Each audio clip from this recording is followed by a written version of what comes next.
Hello everyone, 30 days চ্যালেঞ্জের 8 নম্বর দিনে তোমাদের সবাইকে ওয়েলকাম। জানো তো আমি ছিলাম হোস্টেলে, আর এদিকে দাদা আমাকে এসএমএস এর পর এসএমএস করছে তুই বাড়ি আয়, তোর জন্য একটা সারপ্রাইজ আছে। আর ওদিকে ঘুমাচ্ছে। বাট সারপ্রাইজটা যে কি সেটা দেখার জন্য আমি ভীষণই এক্সাইটেড ছিলাম যে দাদা আমাকে সারপ্রাইজ দিচ্ছে, কি জিনিস এমন হতে পারে এটাতে। তোমরা গেস করো দেখি কি হতে পারে এটাতে। আচ্ছা দাঁড়াও দাঁড়াও, তোমাদেরকেও দেখিয়ে দিচ্ছি আর আমার রিয়াকশনটা দেখো শুধু তোমরা।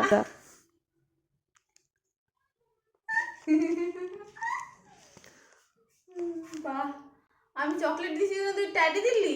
একদম অনেক সুন্দর, থ্যাংক ইউ অনেক সুন্দর। আমার রিয়াকশনের কারণ কিন্তু একটাই, যে এরকম কোনো সারপ্রাইজ বা এরকম কোনো জিনিস ও আনতে পারে সেটা আমি ভাবতেই পারি না। আমার দাদার রিসেন্ট চেঞ্জগুলো দেখে আমি সত্যিই অবাক। আর এই 3 পুটলুকে কেমন লাগছে। আর এদিকে আমি বাড়ি আসতে না আসতে দাদা আমাকে বলছে আমার খিদে পেয়েছে। আমি বলছি মর্নিং ডিউটি আমি করে এলাম না তুই। তারপর ভাবলাম ও এত সুন্দর একটা গিফট দিয়েছে, আমি তো ওর জন্য এটুকু করতেই পারি। আজকের ভিডিওটা এই পর্যন্তই।